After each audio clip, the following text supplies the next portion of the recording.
Hi, I'm JJ Smith, and thanks for joining me in the weekly Wow of Spirit Stories. This week, we are talking about a woman that came in that I'll name Sarah. And Sarah actually came in for an appointment because she wanted to visit with her dad, who had crossed over. But if you have seen any of my other, or you've probably heard me mention before, I can't control what spirit shows up, right? So she came in and she's sitting there, and I'm kind of thinking the dad is going to show up. And then all of a sudden, a teenage boy shows up in spirit. And I'm getting the impression that he's crossed himself over and fairly recently.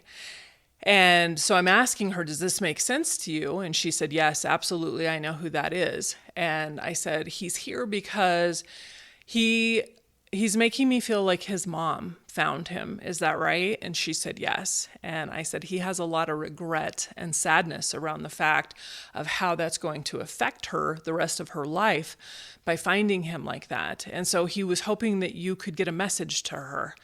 And this woman is like, yes, absolutely. She's one of my best friends. I'll call her the minute we're done. So we end up finishing with everything that the spirit had to say to her in regard to those messages that he was hoping she would pass on to his mom.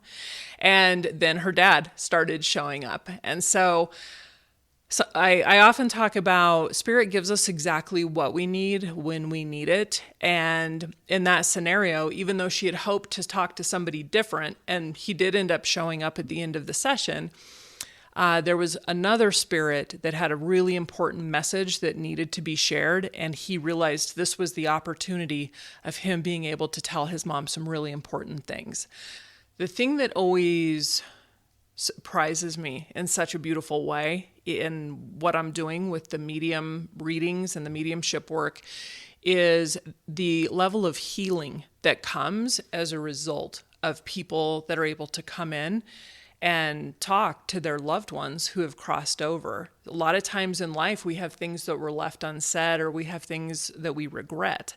And what's beautiful is for spirit to be able to talk to you from the other side and say, hey, this is what's happening, or hey, you can let this go. It's not a burden that you have to carry. And be able to, and for me to be able to visibly see the person that came in for the session be so much lighter when they're finished with talking to their loved ones than they were when they showed up is a really inspiring thing. So I am JJ Smith Medium. Thanks for joining me on the weekly Wow of Spirit Stories. And if you would like to book an appointment, feel free to go to my website, which is jjsmithmedium.com. Thanks a bunch, and I look forward to seeing you soon.